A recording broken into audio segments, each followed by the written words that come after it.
They say never judge someone by their clothes, because sometimes the person you're looking down on might be the one signing your paycheck. It started like any ordinary boarding call. The familiar hum of engines, the shuffle of passengers finding their seats, the polite smiles that fade once the doors close. But for one flight attendant on Flight 826 to New York, this flight would be anything but ordinary. She spotted a woman in faded jeans, a plain gray cardigan, and sneakers that had clearly seen miles. No designer luggage, no jewelry, just a small duffel bag slung over her shoulder and a paperback book in her hand. The attendant leaned toward her co-worker and muttered, "Economy's getting rougher every day." They both chuckled quietly, the kind of laugh that thinks it won't echo. The woman, calm, graceful, unbothered, simply smiled as she made her way down the aisle. There was something different about her eyes. Not sadness, not shame, but composure, the kind that comes from knowing exactly who you are, even when others don't. She took her seat in 14C, between a teenager with headphones and an elderly lady clutching a rosary. No one knew her name yet, but the quiet traveler in the worn jeans was Amelia Cross, the largest private investor in the airline they were all flying on.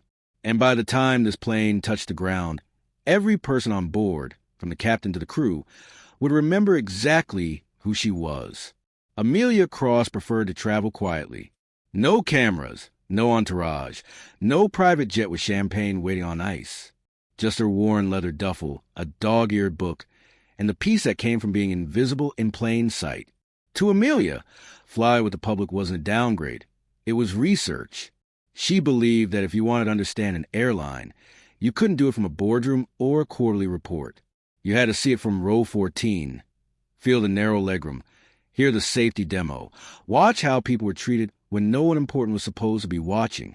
So that morning, she blended in easy among the crowd at gate 42, a quiet woman in her 40s, hair pulled into a low bun, dressed simply in jeans and a gray cardigan that had clearly been washed more times than it should have been. She smiled warmly at the gate agent, who barely looked up, and made her way down the jet bridge with the calm of someone who didn't need to prove anything. But not everyone saw her that way. Middle seat, 14C, the attendant read, glancing her up and down with thinly veiled disinterest. Her name tag read Claire. Her smile never quite reached her eyes. As Amelia stepped into the cabin, she offered a polite, "Good morning." Claire responded with a kind of nod that said, "Just sit down quietly."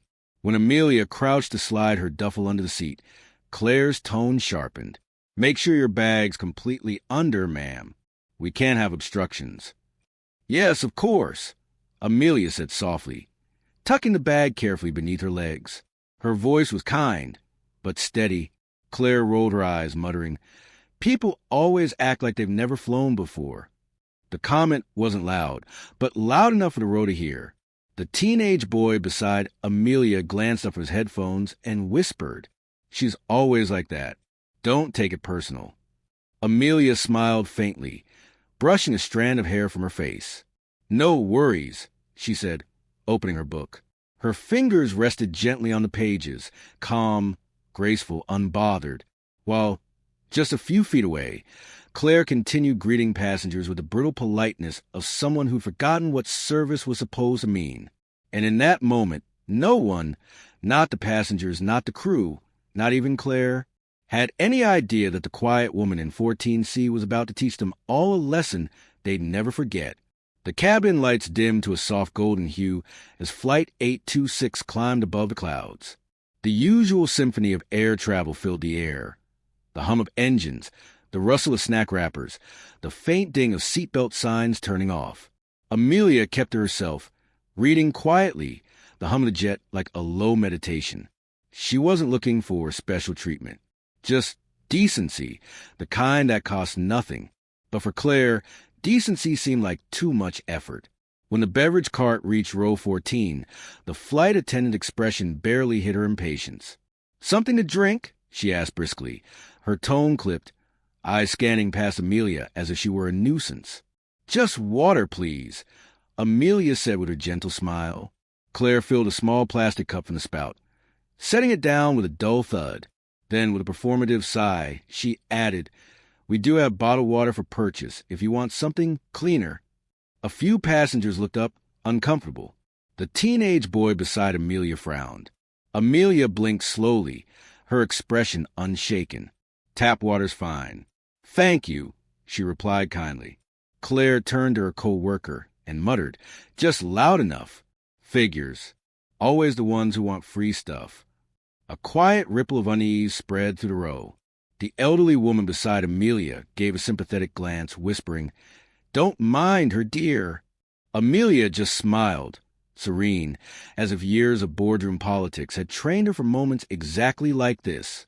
A half hour later, the same elderly woman tried to retrieve her bag from the overhead bin. It shifted dangerously close to the edge. Amelia instinctively unbuckled, rising to help steady it. But before she could even reach, a sharp voice cut through the cabin. "Ma'am, please remain seated until the seatbelt sign is off." Heads turned. "I'm just helping her." Amelia began softly. Claire snapped again, louder. "Sit down. Now." The words cracked through the air like a whip. A child 2 rows up flinched. Amelia froze, then quietly returned to her seat, her dignity intact but the sting unmistakable. The elderly woman touched her hand gently. "Thank you, sweetheart," she whispered, voice trembling with gratitude. Claire pushed a beverage cart further down the aisle, her smirk faint but satisfied. To her, it was just another passenger put in her place. To Amelia, it was something deeper, a mirror reflecting what the company she helped build had become when no one was watching. And if Claire had looked closer, really looked, she might have noticed a glint of a platinum tag on Amelia's duffel bag, engraved with a single word: Cross Holdings. The same name etched into the investor contract that had saved the airline from bankruptcy 2 years earlier.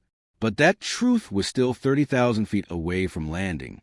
The wheels hit the runway with a low, echoing thud. The cabin filled with a familiar chorus of seatbelts unclicking, phones chiming back to life, and voices stretching after a long flight. To most, it was just another landing.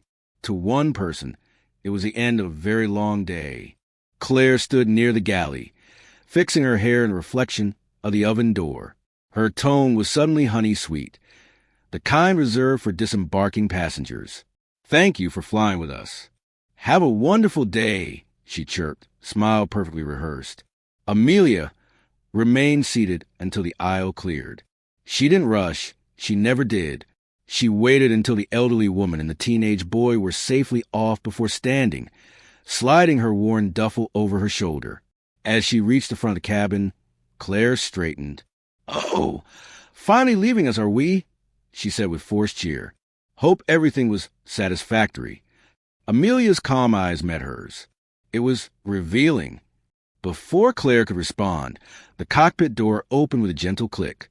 The captain stepped out, adjusting his cap, and stopped dead in his tracks. His eyes widened. "Miss Cross." The air changed instantly. A few nearby passengers froze mid-step. Claire's hand tightened on the seatback. "Ma'am," the captain continued, his tone shifting to respectful disbelief. "We weren't informed you'd be on this flight." Amelia smiled, soft but knowing. That was the point. Incognito trips are the best way to see how the skies really are. The captain's expression grew serious, glancing subtly toward Claire. I hope the service met your expectations, ma'am." Amelia paused. Her words came measured, calm, deliberate, surgical. "Some of it did," she said, "but what concerned me most wasn't the turbulence in the air." She turned her gaze toward Claire. It was the turbulence in the tone. Claire's color drained. I didn't realize who you were." "That's the problem," Amelia interrupted gently, her voice quiet but commanding. Respect shouldn't depend on recognition. The flight deck fell silent. The hum of engines winding down was the only sound. A passenger lingering in first class glanced back, wide-eyed. The teenage boy from row 14 peeked from the aisle, whispering, "That's her?" Amelia handed a sleek black card to the captain. "Please have your HR director contact me tomorrow morning. I'd like to review your crew's passenger service training." Claire's eyes glistened, panic creeping in. Miss Cross, please, I didn't. Amelia held up a hand, her tone almost kind. I know. You didn't know. But now you will. She gave the captain a polite nod. Thank you, Captain. Smooth landing. He exhaled, stepping aside. Would you like an escort to the executive car, ma'am? Amelia smiled faintly. No, thank you. I prefer to walk. As she descended the jet bridge, the air outside felt different. Fresher, lighter, earned. Behind her, Claire stood motionless at the cabin door, her perfect smile gone, her world quietly unraveling. And as Amelia disappeared into the terminal crowd, one truth lingered in the air like contrail smoke. The woman Claire had dismissed as poor was the reason her airline still existed. 3 days later, the ripple reached every corner of the airline. From corporate boardrooms to crew lounges, a single internal memo appeared in inboxes nationwide. Subject: every passenger is a priority passenger. No one missed a signature at the bottom. Amelia Cross, lead investor, Silverline Aviation Group. It wasn't written by a PR team. It wasn't corporate spin. It was personal, calm, direct, and transformative. The memo included a single paragraph that every employee would remember for years. Titles fade, uniforms change, and faces come and go. But the measure of this airline interview will always be how you treat the person who can give you nothing in return. Training departments began quoting it in orientation sessions. Posters went up in crew rooms. And every flight attendant, gate agent, and pilot learned her name and her story. Claire received her own email the same morning. Not a termination notice. A request. Report for retraining at Silverline Service Academy. Effective immediately. She read it twice, expecting anger. Instead, there was grace. Amelia had personally requested that Claire not be fired. When questioned about it by the board, she had said only, "People learn more from being shown dignity than from being stripped of it." Months passed. Claire completed her retraining, not just in customer service, but in empathy, leadership, and crisis response. Her evaluations improved. She was promoted to senior crew lead. And one spring afternoon, during a company training seminar in Chicago, Amelia Cross walked in as the guest speaker. The room fell silent. Everyone knew who she was. After her talk on leadership and humanity in aviation, Claire lingered near the back, gathering the courage to approach. When she finally did, Amelia turned, that same calm smile softening her face. "Miss Cross," Claire said quietly, "I never forgot that flight." Amelia tilted her head. "Oh." Claire's voice trembled, but her words were sincere. "You taught me more about respect in those few minutes than any manual ever could. I've tried to live up to it every day since." Amelia's expression warmed, her tone almost maternal. "Then the lesson was worth the turbulence," she said gently. They shared a quiet moment, not of apology, but of understanding.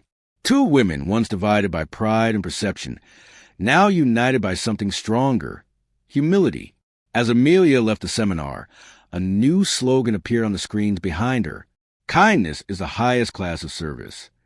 And from that day forward, on every Silverline flight, passengers noticed something different in the skies.